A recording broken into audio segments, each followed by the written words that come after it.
Live with Littlewood is back with me, Mark Littlewood, the Director General of the IEA, and a stellar panel of guests to give us a classical liberal free market angle on the big issues of the week affecting Britain and the world. We'll be covering Partygate, taxes, Macron, and is your safety sufficiently protected online? All of that's coming up on this week's Live with Littlewood.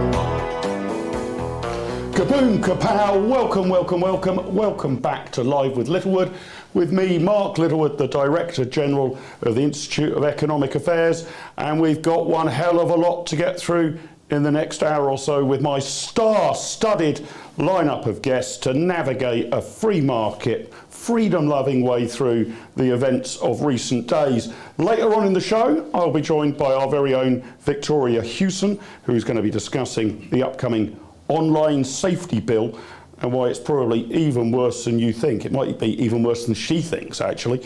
I'll also be asking libertarian film producer and supremo Martin Durkin what he thinks about the Chancellor's wife, who should be held to account for whose taxes, what sort of privacy should MPs expect.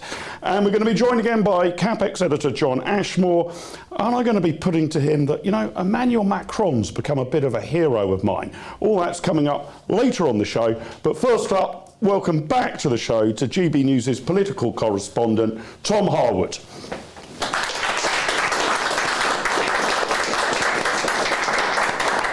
Tom, great to have you back. So I've been on your show a couple of times, I think, since you were last here, so it's only fair to invite you onto the sofa here.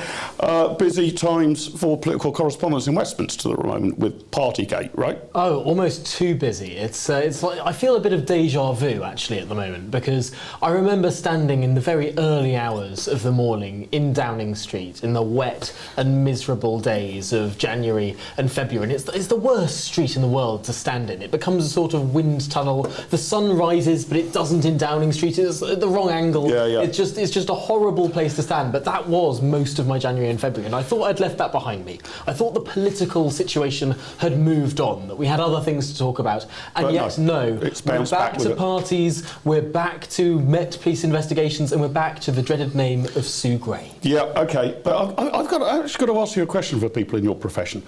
Why do you bother standing around in Downing Street? I mean, why don't you just get a green screen? It doesn't really matter that you're just 6 yards away from a door with number 10 on it, right? You can just have that projected behind you, in your bedroom. I would argue this, were it not for one reason.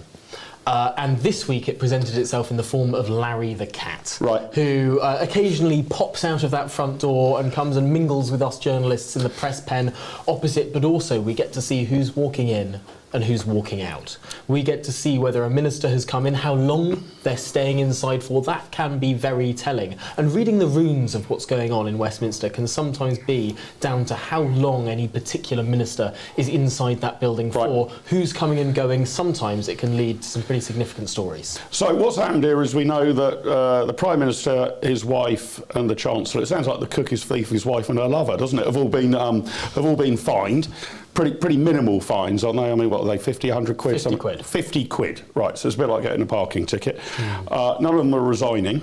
Well, Carrie Johnson's certainly not resigning as the Prime Minister's wife. That would be a story. And they're going to brave it out, and the Conservative backbenchers seem to be behind the Prime Minister, no?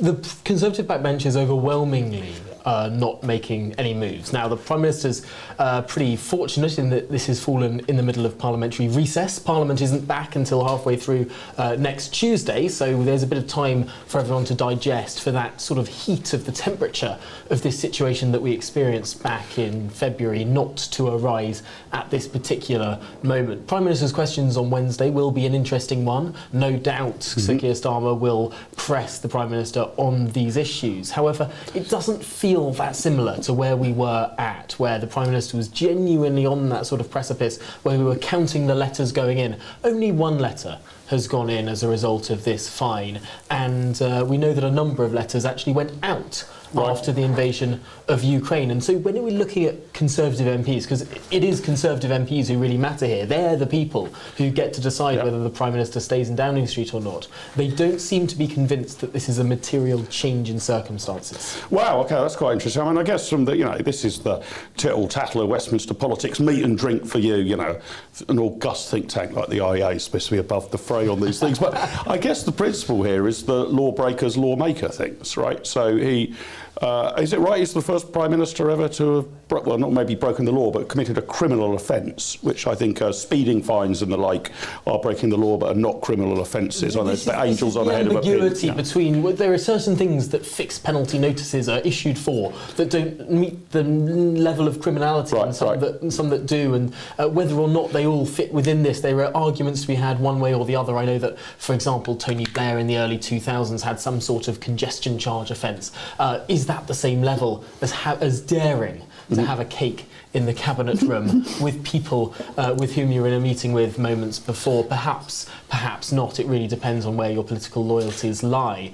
But really, when it comes to this particular issue, some people, many people, not least the Chancellor himself, were pretty taken aback that this was the first event by which elected politicians were fined for. Given that this was in the roster of different events that we have known about, that have been reported, this doesn't seem like it was the biggest transgression in the world. There are many stories that you can point to of, be it they nurses or anyone else in the public sector, who are reported in very positive ways in the press in 2020 for colleagues gathering round, singing them happy birthday, giving them pieces of cake. This happened to people who weren't in Downing Street. And as far as I've been able to make out over the last 24 hours, none of those people were fined. Peculiarly, perhaps we have entered a situation where it is genuinely one rule for the Prime Minister and another for anyone else. Just the inverse of the way that people normally say that. But you know what, I kind of welcome that. I think the people who brought in these rules need to be held to a higher standard than a nurse. Right? I mean, these guys were appearing on television at 5 o'clock every bloody evening to tell me I couldn't have a barbecue, right? I mean, and so they should be held to the very highest standard, right? I mean, one of the oddities about it is I think that Rishi Sunak and Boris with the birthday cake was actually reported in something like the Times diary at the time as an afterthought. It wasn't that it was out of the public domain. It's everybody at that time thought it was insignificant. But now there's such a build-up of lots of them. I've lost track of what all these different parties were.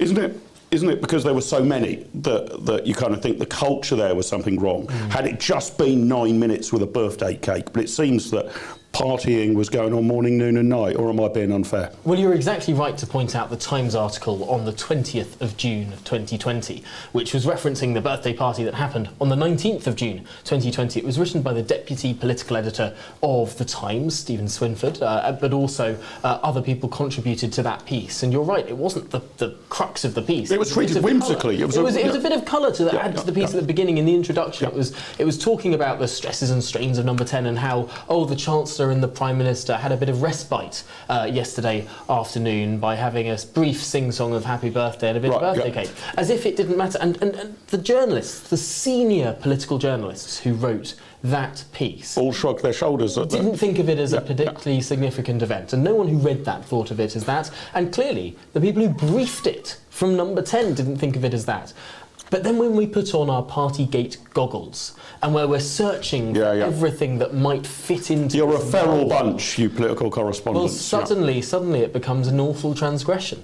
Yeah, I get that's right. And you say there's more to come. Remind me, who is Sue Gray? What is Sue Gray?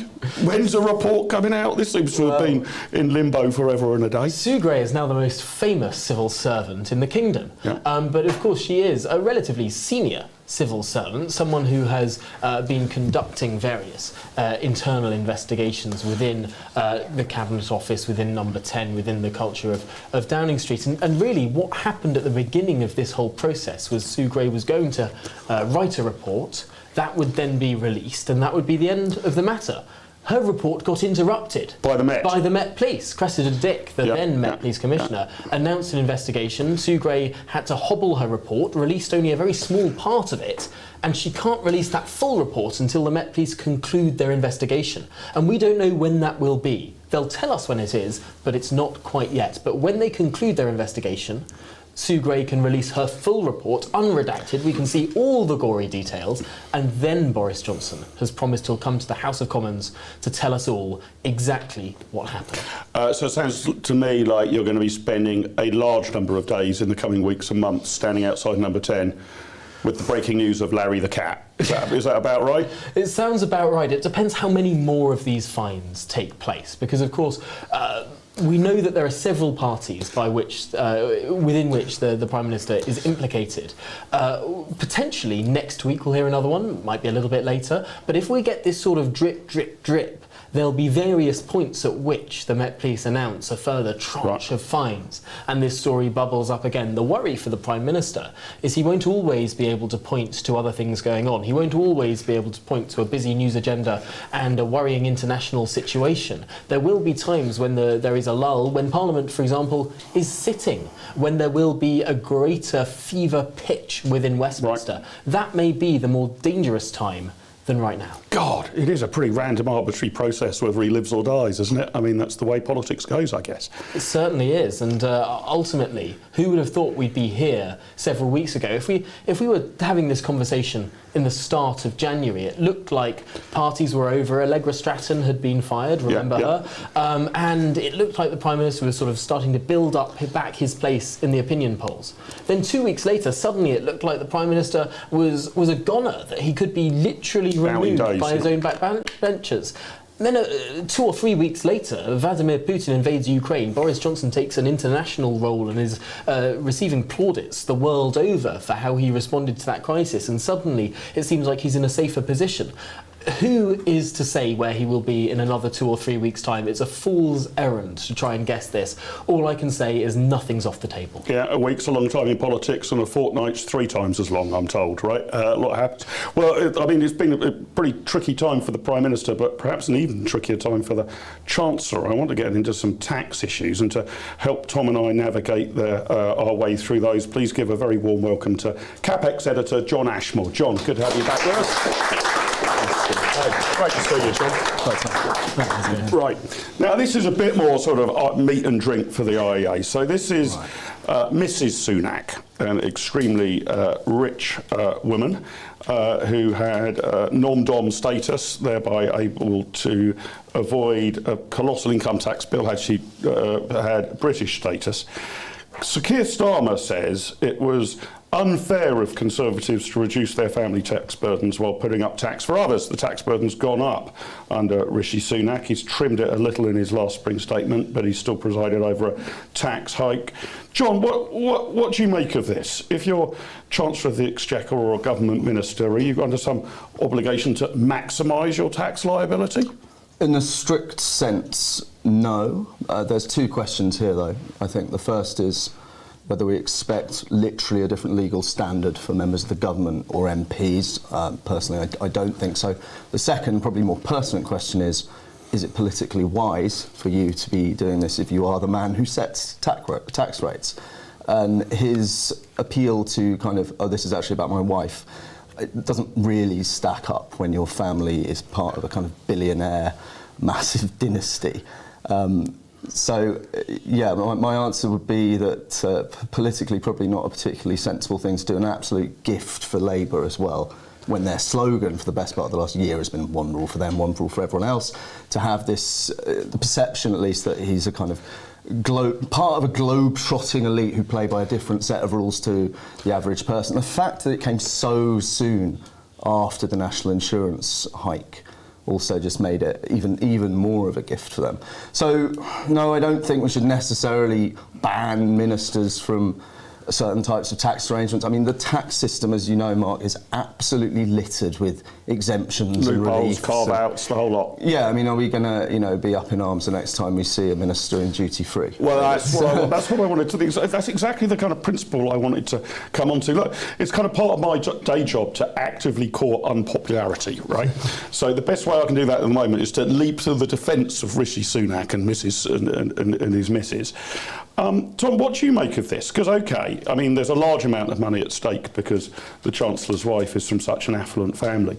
But as John says, should politicians have to declare how much they're, I don't know, putting into their private pension, whether they've bought anything duty-free, have they taken out an ISA? I mean, there's all sorts of ways. That, have they given away large gifts in order that their estate isn't as much when they die, so they avoid inheritance tax? I mean, we're within an inch away saying every MP's tax return should be put in the public domain, aren't we? It is remarkable, given that this story was actually published a month before it reached national prominence. Mm-hmm. It was published in Private Eye, and yet no one really sniffed at it until it became the month of the tax rise.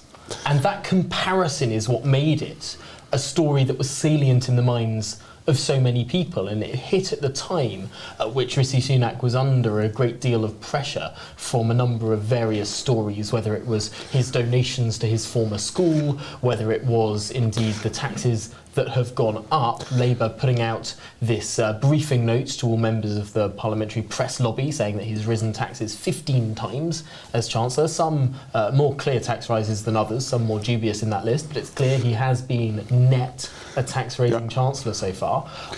Clearly, that hit him at a time at which he was more vulnerable. However, I think that he's responded to it in a peculiar way. In that in the first 24, 48 hours of this story, he was saying quite properly that, his wife was paying international tax on international income and paying British tax on British income. Yeah. And yet, 2 days later, suddenly a U-turn saying he's abolishing, they're renouncing this statement that British tax will be paid on all international income. In effect, some double tax will be paid, international and British tax. And that really undermines the statement in the first place. Why keep this mechanism for people, which has been a net benefit, most people argue, for the country as a whole, to have people who are globe-trotting sort of people being able to base themselves here, to pay tax here as well as overseas? Why then renounce that? It sort of undermines the argument in a way. It's almost the worst of both worlds that we've arrived at. And John, going back to your point again on this, where do we draw the line? I appreciate that the sums of money here are, eye-watering for an average voter, and so it's a bit. There's more money at stake than buying a bottle of gin duty-free, but the same principle at stake. And where I would be, I think I would be more inclined to cry hypocrisy, was if Sunak was saying something along the lines of, an enormous manifesto commitment for us is to abolish non-dom status, which we consider to be a great injustice in the tax system and an unfair way of treating the highly affluent whilst benefiting from it. Or if a politician said, I'm wholly against ISAs. I believe these to be an outrageous middle-class tax break, appalling. It should be eradicated from the code whilst still taking advantage of them. But on non-dom status, there's been no suggestion that the government's policy or Rishi Sunak's is it should be scrapped. So whilst it's there on the statute books, as Tom says, a good number of people would agree it's a sensible thing for an international economy to have. Why back down? Yeah, well, I mean, hypocrisy is one of those political charges that means whatever you want it to mean at a given moment. It doesn't actually, like you say, it doesn't really fit the dictionary definition. I think it is worth saying, just picking up on what Tom was saying there, that there's not much sense, in my view, in abolishing non-dom status, and it's quite telling that even now, Labour are not saying they would abolish it. I think Yvette Cooper went on the shows on Sunday and was saying, we're going to have a look at, which is politician for we're not going to do anything. I think it was Corbyn's policy to abolish it, which almost certainly means it was a bad policy. But of all people, I think I'm right in saying it was Ed Balls back in the day when he was Shadow Chancellor. He said we shouldn't get rid of this because it will mean less money coming into the country. And I think it is sensible in a globalised economy to have some kind of provision for people who have assets or business interests in other countries. Also worth saying we have a double taxation treaty with India anyway, so that element of it was always a bit of a red herring. I think the appeal to her being a citizen of India as well in the initial statement was a mistake, because it has nothing to do with it, really. It's citizenship and domicile are not the same thing. And then there's also this stuff about the green card. Yeah, I was more going interested to in get that, into, because which that is seemed to just very involve... odd to me. If I understood the rules correctly here, to get a US green card, this is the visa that allows you to work in America. Part of that is that you've pledged to the Stars and Stripes that your intention is to live in the United States permanently, right? Yeah. And it's if that was the pledge, it's hard to believe that Rishi Sunak genuinely meant that pledge. No, it seems to me Not to be an consistent issue with being for the Member of Parliament for Richmond and Yorkshire. It seems to me to be an issue where the American government would be sort of up in arms rather than the average British voter. Certainly, it's got very little to do with tax dodging. Anyone who's had any dealings with the American tax authorities will be knowing that if you want to lower your tax bill, don't go anywhere near the IRS. And yet the interesting thing about this is that it was asked to Jen Psaki, the spokesperson for President Biden at a press briefing just last week. And she seemed to not really mind about it. She said, well, this is not really an issue for the White House. It doesn't seem like this has had the White House up in arms. And maybe this is a tacit admission that people who achieve green cards might not always be following the letter of those green cards. But also, let's not forget that Rishi Sunak did live in America. He was working at a financial institution in California for several years, and it could be the case that upon becoming an MP, he simply didn't give up the green card. It could be an oversight, a moment of laziness, rather than some deliberate affectation to continue this on, or some idea that he might move to America once he was done being an MP. But John, you were saying that the tax code is unbelievably complicated, and it does now seem that senior politicians, and you might even say this is now true of an increasing number of corporations, you've got to kind of pay the tax that looks right rather than the tax that you're legally liable for. So, and big corporations will now enter into negotiations with HMRC as if it's a kind of salary negotiation, rather than just saying, what are the rules? Okay, well, here's 5% of this, 20% of that, 30% of the other. I mean, the only way we're ever going to solve this is to simplify the rule book, isn't it? Well, indeed. I mean, the fact that we have an office for tax simplification probably tells you everything you need to know about what's wrong with our tax code. It doesn't strike me that they've actually simplified the tax code a great deal. As Tom said, Rishi Sunak has raised quite a lot of taxes. His last spring statement was basically a lot of kind of smoke and mirrors, saying, oh, this is a tax-cutting statement, when really he was just taking the edge off all of the previous tax rises that he had announced. I do think, I think there's an element of truth in you saying that companies, and probably more individuals than companies, will choose something that looks good rather than necessarily is. As for what rate big corporates pay, I think it's the product of a kind of competitive global tax system. I think it's what you would really Well, they keep expect, arguing about where their IP is located. Isn't it funny, though? We're comparing these two things.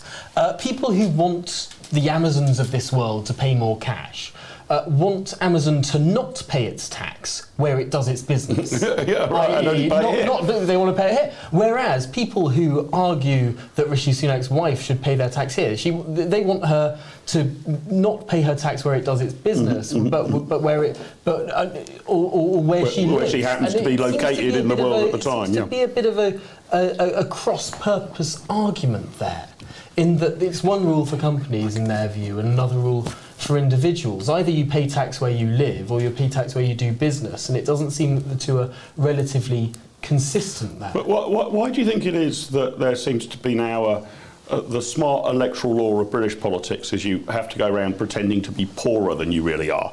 Exactly the opposite in America. I think Donald Trump is not as rich as he claims to be. In the United States of America, you have to sort of, well, I'm actually richer than you think. No British politician would ever say that over here, right? Rishi Sunak has to pretend to be poorer than he thinks, or not talk about his wife's family's highly successful business, but we don't want to get into that, And you get to see all sorts of trappings of that. I've seen sort of images of the shoes he's wearing, which are sort of ludicrously expensive pair of slippers or something. His thermos flask. His thermos flask. Over £100. That was a scandal at one point. I mean, if you're married to a multi-millionaire, I guess you do. So here we have to pretend to be hair-shirted. It's bizarre, isn't it? I remember there was a funny example, obviously, was George Osborne sort of tweeting having a burger and chips while he was doing his budget, as if it was like man of the people stuff. Although he did then go and do a lobby lunch where he made a joke about not being able to get the McLobster. So, yeah, he was capable of a bit of self-effacing banter. I don't think the British electorate necessarily has a problem with wealthy people being in government. I mean, David Cameron, George Osborne, they're obviously pretty well off. Winston Churchill was literally born in a palace, and he's our most popular politician probably ever. So it's more that whether or not they conduct themselves in a certain way. The difference between America, I think, is obviously just a plainly cultural one. People are much less suspicious of people who are very wealthy there. They deem it to be the result of success or whatever. Whereas here, I think it's associated. The system if you're rich. Yeah, here I think it's associated with that kind of landed aristocracy thing rather than. Which is ridiculous, given that Rishi Sunak is clearly not a hereditary Nor was his father-in-law.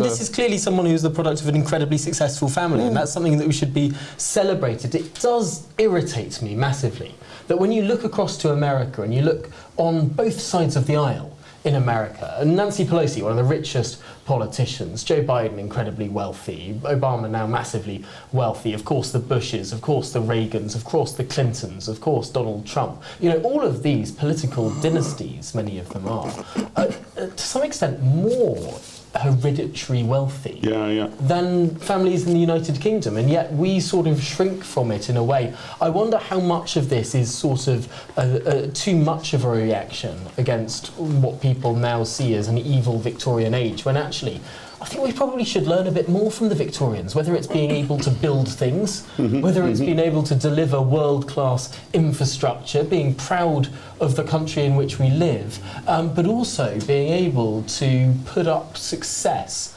on a pedestal. I think to some extent we're rejecting some of those historical British elements of success in society. Yeah. No, very good point. Well made, gents. I want another guest to join us on what we think of tax and what we should expect of our politicians. He's got a very sophisticated and appropriately cynical approach, I think, to politicians, one that goes down very well here at the IA. So, Kasim, please do give a very warm welcome to libertarian documentary maker, film supremo, star of silver screen and small screen, film producer Martin Durkin. Martin, welcome. Lovely to have you with us, sir. Lovely to be here. So, you've worked in the media for a pretty long time. What do we make of the affairs of politicians? I don't mean their sexual affairs, their financial affairs. I mean, how much should they just say, sod off, it's none of your business? You know, I'm a legislator, but, you know, my wife's business practices, or whether I've bought an ISA, or whether I've, you know, bought duty free is neither here nor there, I'm acting within the law. Or do we, the poor downtrodden tax-paying people, have a right to know much more about them and whether they're gaming the system? What's your take on that, Martin? I think we should know absolutely every last thing about them, and be really cruel and mean to as many of them as possible for any imaginable, any number of reasons. I mean, I think on this case, I mean, I think his crime, their crime, the wife's, whatever, in my view, is less that they've been evading or avoiding or whatever it is. I approve of both evading and avoiding taxes. The crime is that they imposed the damn things in the first place, which is, you know, utterly shocking and awful. And the sad thing is that everyone's up in arms because he's trying to avoid tax. We have all these high taxing parties. Who is up in arms about the fact that we're being taxed so much? Yeah, who is up in arms about that? I mean, other than the four of us, obviously. Why aren't more people up in arms about that, do you think, Martin? I mean, maybe they are a bit now. I mean, it's been part of the cost of living discussion, right? You know, that tax is up. Well, I think that it's sort of crept up slowly over a long period of time, but I think that, you know, the growth of the state has been so enormous in the 20th century, and we've ended up, it's created an entire kind of class of bureaucrats, civil servants, the public sector, the intelligentsia, who are very happy with a very big state, and they've managed to establish this, you know, cultural norm that we think tax is a good thing, and that, you know, he's naughty because he doesn't pay taxes, and anyone who doesn't pay these sort of crucifying taxes are bad. Tom, your GB News, still a relatively new TV station, reaching out to kind of new viewers that you guys think have been neglected, you know, beyond the liberal metropolitan elite. What do you think the opinion of your viewers would be about their tax bill? Is it just sort of treated as an annoyance but an act of God, or do they sort of think, no, this is outrageous? I want to find a party or a government that will actually lower this bill. I'm sick and tired of this. I'm going to look across all the candidates and who's making the best pledge to cut my income tax or VAT or whatever it might be. So we do get a lot of viewers writing in and whatever, but I do like to take a representative sample, and I know that sometimes the people that comment on the Daily Mail comment section, or I used to work at Guido Fawkes, that wonderful website, the comment section, sometimes not quite so wonderful. Not always are those people who write in that representative. What I do though is speak to a lot of pollsters, and what the pollsters tend to tell me is that people absolutely loathe being taxed more. They absolutely loathe the idea of the government borrowing money, but they also absolutely loathe the idea of any government service being in any way cut. And so you get this intractable situation where any option is troublesome for the government. And so what they tend to do is try and raise these sort of stealth taxes, where taxes are raised on people without them really knowing. Oh, let's not tax people, let's tax corporations.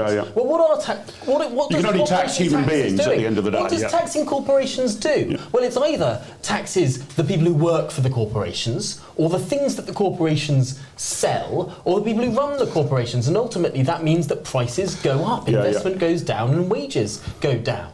Really, what we're looking at is this situation, this very peculiar situation, where sometimes politicians will have this soundbite. The Labour Party has a new soundbite against the Conservative Party. There's a very good soundbite. But the Tories are the party of high tax. High tax, low growth. And they're absolutely right. However, then you ask, well, which taxes would you cut, Labour Party? Well, they say they'll raise the taxes on the energy companies. They'll say that they want to go after billionaires, the corporations, the billionaires, and you actually end up thinking, well, you're not going to change the tax burden the slightest jot. I talked to the Liberal Democrats. I was interviewing their party leader just a couple of weeks ago, who was decrying the fact that the tax burden has risen to its highest state since Clement Attlee. And I asked, well, what would you do? And he says, well, our policy is to put in a penny on income tax. Right. Oh, you're going to increase income tax? What? I mean, that was your manifesto the last time. No single party is advocating a route by which we would decrease that overall tax burden. It's a very concerning situation. John, what do you put this down to, this lamentable state of affairs? That even if it wasn't an overriding majority, you would have thought there was enough of a tranche of the electorate who actually said my tax being too high is a pretty defining feature of how I'm going to vote, and it's not obvious at all what option on the ballot paper you'd plump for. I think the lack of an option is sort of self-fulfilling in a way. I mean, the only people who actively talk about serious tax cuts are kind of in this sort of world that we're in now, in kind of think tanks and the political world. I mean, the Conservatives haven't been a low-tax party for a pretty long time, much as I wish they were. The other thing I'd just say is that we talk about tax to the, ad nauseum, but we're really just kind of shifting the deck chairs on the fiscal Titanic, because we never talk about growth. And the government likes to say that, oh, we've got the highest growth in the G7. That's only because we had a massive recession. Now we're coming back from it. And everywhere in the rest of the G7's pitiful as well. Yeah, we seem to think that we can get away with just kind of tweaking tax rates here and there and doing lots of policy measures that actively impede our economic growth. I mean, housing's my own big hobby horse, but it's not just housing. I did a piece today about how we can't even get enough lab space in Cambridge, which I think is Tom's home city, in fact, because the planning process is really slow. We've got a lot of demand, which is great, because our life sciences is really good, but it's really slow to get anything built. So again, we're shooting ourselves in the foot. We've got loads of capital that wants to go into this industry, but we can't do it. I mean, there's all sorts of examples of this. Right, well, gents, just stay with us, because I think I've got a solution for you. This next session we're calling On March Towards Freedom. I've spent the first 25 minutes or so trying to defend Rishi Sunak and his wife. I'm now going to put to you that Emmanuel Macron deserves a much, much better hearing than he tends to get from guys and girls of our sort of attitudes. Here's a little bit of a record of Macron. He abolished the French wealth tax in 2018. He's cut income taxes and taxes on corporations by 8% to 25%, cut taxes on individuals. He's made it easier to hire and fire workers, and he's deregulated the SME sector in France. He's given, says an unnamed company boss, a sense of regulatory stability and has simplified the rules. His policy for the current election, it will be a runoff between him and Marine Le Pen, of course, in about 10 days' time, includes increasing the inheritance tax threshold, extending it to more relatives of the deceased, wider tax cuts worth 15 billion euros a year, raising the retirement age from 62 to 65, and further loosening labour market regulations. Tom, this guy would be kicked out of the Tory party for being a fanatical ERGer, wouldn't he? Do you know what? He wouldn't have been my first choice in the French elections, but compared to Marine Le Pen, Macron every single day of the week. This is someone who said that Britain was lucky to have Margaret Thatcher, and he was absolutely right. He's far more in her mould, and actually Marine Le Pen is far more in the sort of dirigiste mould, the sort of post-war consensus mould, the autarky mould, the sort of people who don't like enterprise, who don't like trade, who want to have a high-spending, high-welfare society that's closed off from the world. Macron actually, in many ways, as you rightly point out, in so many of the, is fiscally to the right of where the Tory party is. And that's a remarkable situation to find ourselves within. Really, this is someone who is dragging France, albeit from a ridiculous base. It's easier to cut taxes when you have ridiculous, peculiar taxes brought in by a socialist, François Hollande, in the way that they were, in the way that London became one of the largest French cities on the planet. So many a proud tax haven, indeed. French a proud tax people haven. Yeah. fled to the United Kingdom because of that ridiculous government. Well, of course, it's easy to roll back some of the excesses of that system, but I do think that Macron has a genuine reforming zeal when it comes to these situations. And I think your analysis is absolutely right. If you're of a free market bent, there's only one choice in the election in 10 days' time. Martin, is Emmanuel Macron one of your great libertarian heroes of recent years? I think choosing to be the most classical liberal French president is like a kind of tallest dwarf in the circus competition. And I think, I mean, you're right, he's sort of doing sort of the right things, but I mean, changing the, trying to challenge French statism is like trying to push a pyramid. You know, it's enormous. I mean, the government spending is around 50%, 70%, 55% of GDP. 57% of GDP. If all his cuts happen and happens and he keeps on his course, by 2026 they're saying it'll be 54%. You know, I mean, you've still got a country that is communist China. 10% of the total workforce work for the government. In France, it's, I think, 27, 28%. I mean, you know, this is an enormous nut to crack, so much as it's great that he's doing so much. He's sort of chipping away at the nut there, isn't he? He's sort of chipping. I wish he didn't have that kind of sort of technocratic grandeur kind of thing going on as well, because, you know, what you really need is, you know, a Thatcherite populist. And he seems to be a Thatcherite technocrat, with sort of all the lack of appeal that technocrats have. But it is, as you say, hats off for doing what he's done. But my God, I mean, even in the 1970s, the French economy it was 30% public spending to GDP. I mean, you know, it's twice that now as a proportion of GDP. It's the scale of the challenge is. Yeah, and he's only. What's your take on Macron then, John? Where do you? I mean, he's certainly. Martin and Tom are both right. I mean, from a ludicrous height, but at least you could sort of say the trajectory, even though there are rather shallow trajectories in the right direction there. Yeah, by French standards, he's done a decent job, but that by French standards caveat is a pretty important one. He's an interesting figure. I mean, he started off as a minister under François Hollande without actually being a member of the Socialist Party. I would describe him more as a Blairite than a Thatcherite, really. He's much more Blairish in his demeanour, in his political outlook. His slogan in 2017 was en même temps, so at the same time. It was all very, on the one hand we can do this, on the other we can do this. He was a triangulator, so that was his thing. But as Martin says, I mean, my big issue with Macron is not so much his policies, but his hauteur, the way every time he goes on a walkabout in a town, someone kind of confronts him, has a go at him, and he's like, hey, show me some respect. Okay. Don't call me Manu. Yeah, that was very funny. A teenager was like, hey, Manu. And he was like, I'm Monsieur le Président. And he's got that sort of, he's got that class SWAT vibe about him as well. Right. Sod the tax cuts, I can't abide pomposity. Yeah, exactly. And he hates Britain as well. So that's, Oh, they all do that. They're all French. Tom, I know we've got to say goodbye to you in just a moment, but the one of the candidates who nearly made it to the runoff in the French presidential elections, what's his name, Jean-Luc Mélenchon, his tax policy. What rate of income tax do you think he wanted to be applied at incomes above 360,000 euros per annum? 360,000 euros, that's rough terms, that's just over £300,000 per annum. I mean, a very high, decent income. What do you know, Tom, what income tax rate? I know how peculiar he is in other areas of policy, so I'd say it's upwards of 75%. Martin, give you... Oh, God, sorry, is it 93? 100%. 100%. What was the suggestion?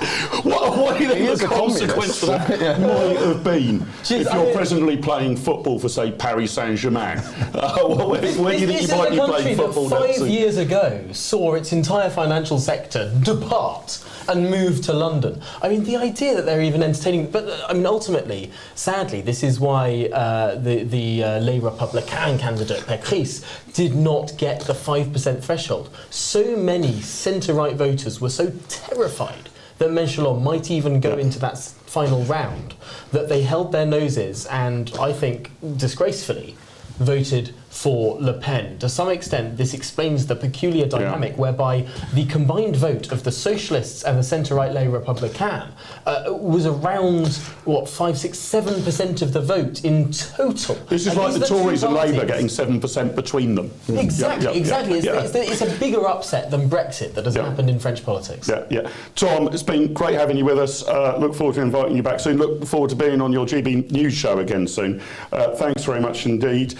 John and Martin, stay with us. On the subject of tax, earlier this week I had a really good debate with patriotic millionaires. This is a group of very rich people who think they should be paying even more tax than they presently do. Gary Stevenson, who's made a lot of money as a trader, correctly predicting the non-movement of interest rates, was debating against me. It was chaired by our head of political economy here, Christian Niemitz. It will be up on the IA London YouTube channel in a day or two, so make sure that you've hit the subscribe button to make sure you get a notification of when it's up. But here's a little taster of the debate.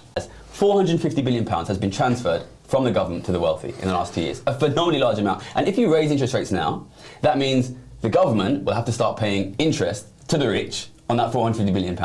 And debtors, which is, young people, young families, young parents, will have to pay higher interest on their mortgages to the rich. This is going to make inequality even worse. But again, I'm just trying to work out whether we're vigorously agreeing, but just looking at this down the different ends of the telescope.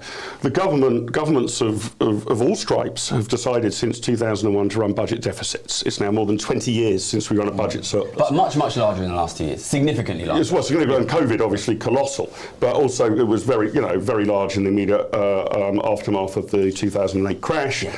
The austerity of the coalition government was a very modest cut in real terms expenditure, but still deficit. So if the policy of the government is to spend more money than it is bringing in receipts basically tax revenues, they might have one or two minor ways of raising money other than that, I guess sale of assets, that kind of thing. But basically, if the government, in rough and ready terms, wants to spend more than tax revenue, it needs to borrow that money. So it needs to borrow it from the likes of you or Jeff Bezos, because we've decided we haven't got the money to spend on the NHS this year, or on education, or on road building, or whatever it might be. But we're going to do it anyway, and that requires us to use some of Gary's money to do it. So lend us some money, Gary, so we can keep the lights on in the hospital this year. Now, you can approve or disapprove of that, but that's been a political decision to consume, to spend more than the government's actually got in its wallet, to spend more than it's got in its coffers. Not just once, for a generation now. Let alone the promises and the sort of liabilities of gold-plated public sector pensions that we're all going to have to pay. Now, that's a political choice. And if you want to meet those bills, you've got to find the resources from somewhere. Guess what? Gary and Jeff Bezos come into view. How about lending us some money because we want to spend it now? So, I mean, that's what's happened, and I'm wondering whether you're on the sort of same side as me, that the government should have balanced its books a long, long time ago. So that was me debating Gary Stevenson from Patriotic Millionaires. The whole video will be up on the IEA London YouTube channel any minute now. So again, make sure that you hit the subscribe button and the notification bell. And if you're enjoying this show, please give it the thumbs up. That helps us with the YouTube algorithm. So I'm not quite sure that we've entirely put the affairs of Britain and our tax system to rest yet. And we haven't quite finished on making sure that France moves away from its unbelievably high state spending role and Macron's just perhaps picking away at it. But to join us to give her thoughts on Frexit, Brexit and a whole range of other issues, please give a very warm welcome to the IEA's very own Victoria Hewson. Victoria. Great to have you with us. Victoria, what's your take on what's happening across the channel? Am I right to be praising Macron as, albeit as Martin says, the sort of tallest dwarf in the circus, but nevertheless a Western leader who is cutting taxes? I think it's fair to say that he is certainly the more economic liberal of the two candidates. But we were just discussing in the office earlier today, Macron has basically, as part of his strategy to win over centrist voters away from Le Pen, he's taken what I think is potentially a quite risky step, as David Cameron found out, of essentially calling this presidential election a referendum on Frexit, because the idea being that Marine Le Pen is essentially either overtly by her policies or secretly in her heart essentially wants France to leave the EU. And in that case, I suppose that would almost cast her as a bit of a Corbyn character who in his heart really did want to leave the EU but couldn't say so out loud for reasons of electability. But I think it's certainly true that Le Pen has wound down her Eurosceptic tendencies. I think formally, actually, her position's changed from supporting Frexit to actually formally supporting continuing to stay in the European Union. Exactly, but also her substantive policies, again, a little bit like Corbyn, are incompatible with EU membership. Substantive policies would require either France just broadly violating lots of EU laws, or actually having to leave anyway if they wanted to do it. So, but again, it's an interesting one. Calling it a referendum on Frexit, might that actually lead to an outcome that that Macron... Because the interesting thing this time, I mean, obviously it's a rerun of last time, right? So exactly the same two candidates have made it through. And last time, I can't remember the number, Macron got about 2/3 of the vote or something in the second round, absolute slam dunk. This time, all the polls suggest he'll win. It's a considerably narrower proposition, sort of 52-48. Can't remember where I got those numbers from, 52-48. I think that's what the polls... Landslide. But I'm not convinced it's going to be that close. My operating assumption is that all of Mélenchon's voters will go to Macron just to keep Le Pen out. I think quite a lot of them will either stay at home and a substantial minority will go for Le Pen, but enough will go for Macron that I guess he'll win by more like sort of 10-15% than 4-5%. But remember, I mean, French elections are really odd because sometimes in the first round, I think last time Macron got 5 million votes in the first round and Chirac in 2002 got 5 million votes in the first round and 25 million in the second round. When he was against Marine Le Pen's father, Jean-Marie Le Pen. And that was 82-18. Yeah. So it seems to, each time Le Pen goes in, they seem to up their share by about 15%. It's a funny system. Martin, let me ask you, you were the producer of Brexit, the movie, a very fine piece of work. We'll make sure we actually put a link to that in the show notes below if you haven't seen it. Brilliant overview and insight into all of the pro-market opportunities. Not least because you were in it, of course. Yeah, I made sure my bits were particularly spectacular, of course. But with regard to Brexit, did you expect Euroscepticism to spread more elsewhere, that we'd see Frexit, Grexit? I really want there to be a referendum in Italy, because I think Quitaly is better than all these exit things, Quitaly. But actually, looks like it's just us out, or do you think that it will sooner or later spread elsewhere? I mean, it would be nice to think that it would spread, but I sort of, I'm not surprised because, I mean, remember the enormity of the effort to overturn it here, and I think there is a much deeper, longer tradition of an attachment to individual freedom and the ability to kick politicians out of power and so on and so forth in Britain than there is in the rest of Europe. So if it took that monumental effort here, in France, where the knee-jerk statism is much stronger among the sort of general population and the whole of Europe, broadly speaking, because there's less of a tradition of individual freedom. I think that it's a much longer bet. But do you also think it might be rather more dramatic? I mean, Brexit was obviously dramatic, and I think it took quite a lot of our friends on the continent to go through the 5 stages of grief, and I'm not sure they have got. But they would now rationalise it by saying, well, they were always the awkward sods in the corner. They joined late. They said they'd never join, then they joined, and they've been grumbling ever since. Hardly surprising they're the first to leave the party. Whereas if, and I'm not suggesting this is imminent, whichever way the French presidential election goes, but if France were to leave, or Italy, or the Netherlands, one of the founding members, that would be game up, do you think? Yeah, that's it. Seems pretty unlikely, though. Unlikely, yeah. Although, who would you put your money on being the most likely, even if it's odds against any other country going, Victoria? It's got to be probably Hungary or Poland, especially if due to their economic growth, they become net contributors rather than beneficiaries. I think then, the way that they are currently being treated like the naughty children in the class by the European Commission and the European sort of elite polity. But again, I wouldn't even put either of them leaving at 50-50. Yeah, odds against. Martin, do you think it's odds against all of the other members? But who would be the top of the pick, the most likely to follow the Brexit clarion call? Crumbs, I've no idea. I know. I hope all of them, obviously. You don't like my idea of the Republic of Ireland rejoining the United Kingdom? Well, I mean, we could start the campaign. We could start the campaign. Might take a bit of time. John, I know you need to leave us very shortly, but what's your take on it? How do you think whatever shakes down in France on Sunday week, and I guess the smart money is that Macron will be re-elected, perhaps, as you suggest, by a heavier margin than was indicated in the last polling. But how do you see that the EU changing, emerging, or reforming, or is it just going to be an EU 27 and we're not going to be in it, and actually that's set the table for the next 20 or 30 years? I wouldn't like to look as far ahead as 20 or 30 years, but I certainly think for the foreseeable, the next 5-10 years, I can't see massive changes. If anything, they're going to try and recruit more members in the Balkans and places like this.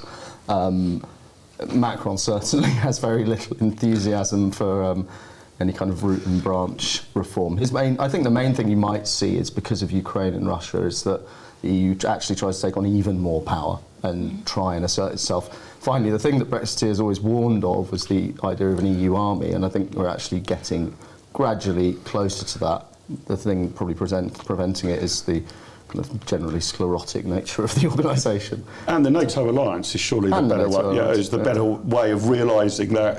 We're seeing that in real time. These calls for kind of European sovereignty and all these kind of other nebulous concepts, and that is the sort of biggest change I could reasonably foresee in a shortish time frame. I'd say a more coherent kind of foreign policy angle. John, been great to have you with us. Keep up the fantastic work at CapX. Thanks very much indeed to John. We're going to move on to the final section. Actually our fourth topic, our third big section. We're calling this In Safe Hands. Do we actually need the government to start getting tough on tech firms? We've got the online safety bill coming up before Parliament very shortly.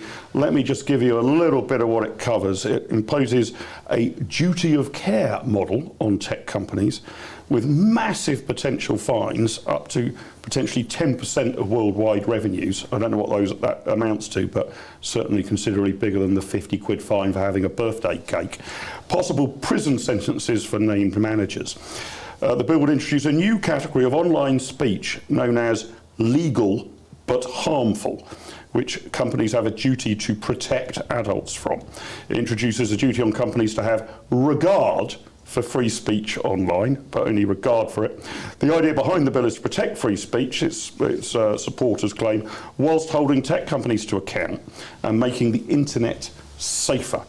The government impact assessment estimates that what this bill would bring in, the cost of the economy would be a bit more than £2 billion over the next 10 years.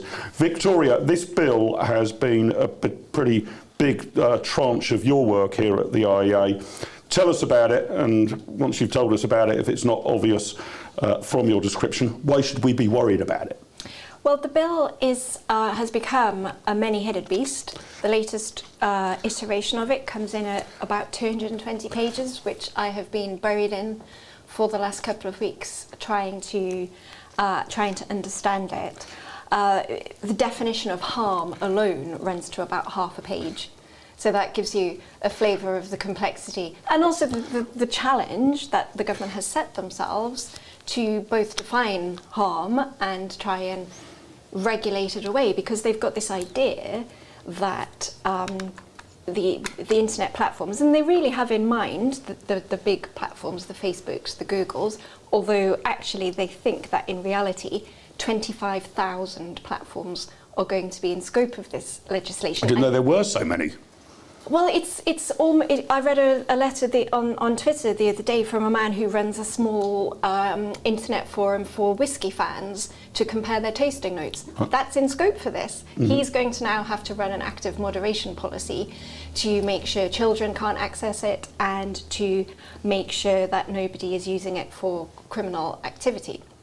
And actually the duties on that kind of site will be quite light, but they are in scope of the bill. And what this is really doing, and none of this is to deny that pretty unsavoury stuff goes on online, whether it's child sexual abuse and exploitation, other crimes to do with terrorism and people trafficking. But those things are already all illegal. The government even says in its impact assessment, yeah, we kind of thought about maybe just resourcing law enforcement better, but we've discounted that. So we're going to try and regulate the whole internet instead to keep people safe. And what this amounts to, the best way I think I can try and explain this in a couple of sentences is that the presumption against prior restraints on speech is gone. Current sort of speech-based laws to do with whether it's to do with hate speech or incitement or harassment or any of these things sort of require an offence to have been committed first, and then the police will investigate it, the courts will think about it, and there may be a criminal conviction. This does away with all of that and just requires platforms to have reasonable suspicion that a particular item of content might amount to an offence, and therefore censor it, take it away, so it'll never see the light of day. That's, well, to me, that's extremely worrying. I hope I've managed to get across how worrying this is, that it's going to be up to the automated moderation technologies deployed by Google and Facebook to try and work out, is this an actual threat against, is this inciting racial hatred, or is this political speech? Is this inciting racial hatred, or is it satire? Is it a joke? These things are really hard to work out, and that's why we have lots of protections built into our law, so that it's really very hard to get a conviction for these things, and rightly so, because we have this presumption in favour of free speech, or we used to. Martin, you've been a controversial documentary maker over your life, had a few brushes with Ofcom, if I remember. Where do you stand on this whole free speech thing? Should we embrace the total Wild West of the internet, which, as Victoria says, there are some unsavoury parts thereof, and you're talking about child abuse and terrorism and the rest of it. What's the state to do about that problem, which I could see is real, and how could it do anything without, before you know it, you've got some bureaucrat deciding that what you said might be legal, but in their vague definition is harmful? Well, I think the problem is they're highlighting one problem, and then the solution is not the solution to the problem that they're highlighting. They're saying there are illegal things happening on the internet. There are scams, there are fraudsters, there are pedos. There are already laws against paedophilia and fraud and scams. So why don't the coppers get off their asses and chase the scammers and the fraudsters and the pedos and lock them up? But if you listen to what they're saying, as Victoria says, they say, one of the phrases I noticed they were saying, what is illegal offline needs to be regulated online. I mean, what a bizarre phrase. I mean, if it's illegal, you don't want to regulate it, you want to lock the people up who are doing it. They're using illegal acts, in order to regulate things which are not illegal. And that's the incredibly insidious thing about this law. I remember when, I've always had a tough time because, as you know, getting classical liberal, this kind of, our ideas across on mainstream media has been tough enough. And so when, the internet came along, when social platforms came along, I was thinking, thank goodness, the gatekeepers are losing their power. No longer are we going to be sort of suffering under this cultural hegemony that we've got. But sure enough, they're trying to extend it. That's really what the game is. And it's happening under a Tory government. And some of the language used, I think, is absolutely terrifying. Harm. Keep us from harm. What a terrifying thing. And that harm includes psychological harm. I mean, for God's sake, we've got Putin over there.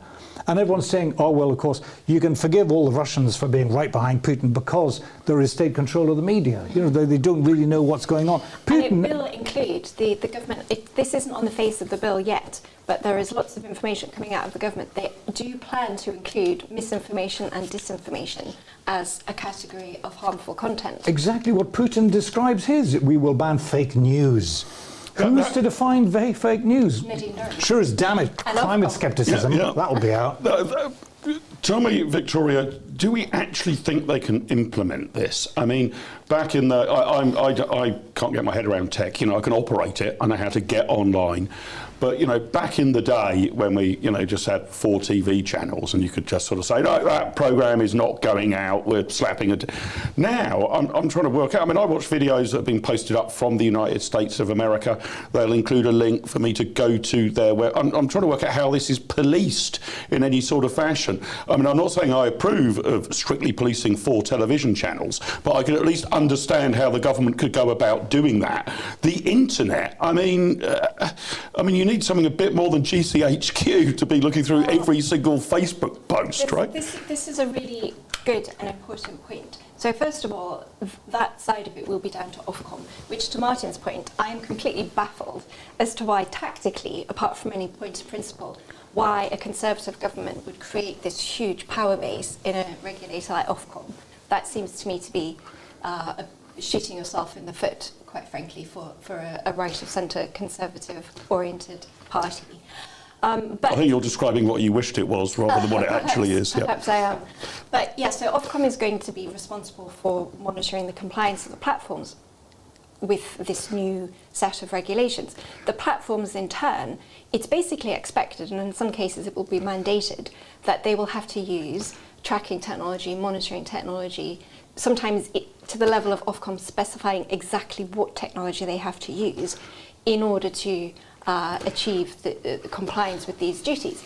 Now, perhaps even more chillingly, and this all does sound like it comes out of some kind of totalitarian dictatorship, the enforcement powers that Ofcom will have will include the right to apply to court for court orders to block errant platforms from being able to use ISPs, from having access to payment services, to completely jam their business because they haven't complied with their duties. I find that really rather chilling and actually reminiscent of what the government in Canada did when they had the truckers' protest, and they used these emergency powers really very broadly to intervene on and block people from financial services. And the bill includes those kinds of powers here, because it does acknowledge all those points you just made, that it's very difficult when firms aren't based in physically, geographically, or domiciled legally in this country to enforce against them. That's fine. Ofcom's going to just make sure that they are cut off at source.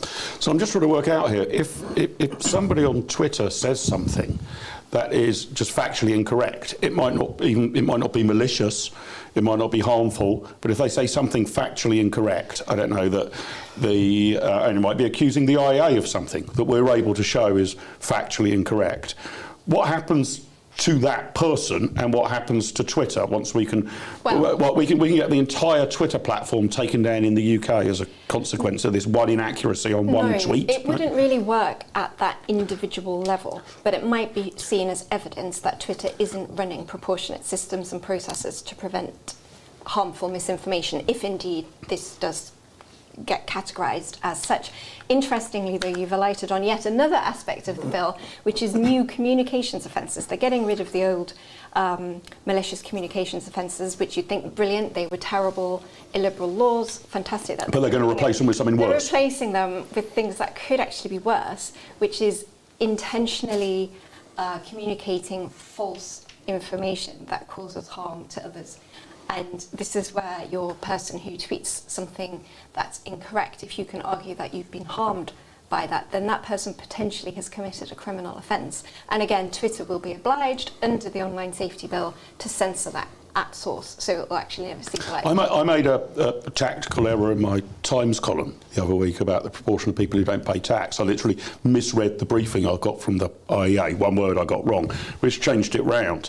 It's 40% of adults who don't pay income tax, and I said it's 60% who don't. I mean, you know, it wasn't so wildly out that I realised I was taking. I mean, I'm trying to work out how many years I get in Belmarsh in future for saying this sort of thing. Yeah, but also, I mean, that's a clear case of factual yes or no. But suppose you come out and you say you think global warming's a load of old rubbish.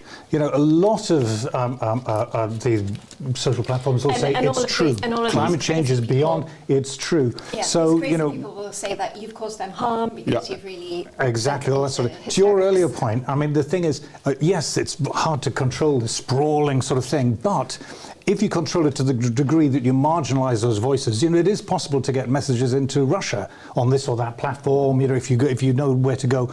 But if they're so marginalised that they have very little effect whatsoever on the general population, then you've done your job. You know, you've excluded those voices.